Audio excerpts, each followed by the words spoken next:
શિક્ષણ એ જીવનની ચાવી છે. જ્ઞાન મેળવવા નહીં, જીવન જીવવા માટે શીખો.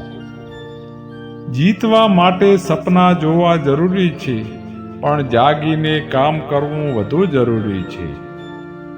હંમેશા પોતાને બીજા કરતાં શ્રેષ્ઠ બનાવવાનો પ્રયત્ન કરો, બીજાને હરાવવાનો નહીં.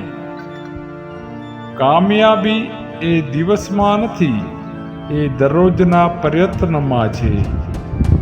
અસફળતાને અંત સમજીને નહીં, એક નવી શરૂઆત સમજીને આગળ વધો. આજનો પરિશ્રમ જ આવતીકાલની સફળતાનું બીજ છે. જ્યાં સુધી પ્રયત્ન છે, ત્યાં સુધી શક્યતા છે. અભ્યાસમાં સમય આપો, સમય તમને સફળતાનું ઇનામ આપશે. ખૂબ ખૂબ આભાર મિત્રો. જો તમને અમારો વિડીયો ગમ્યો હોય તો અમારી ચેનલ ગુજરાતી મોટિવેશનલને સબસ્ક્રાઈબ કરવાનું ભૂલતા નહીં મિત્રો.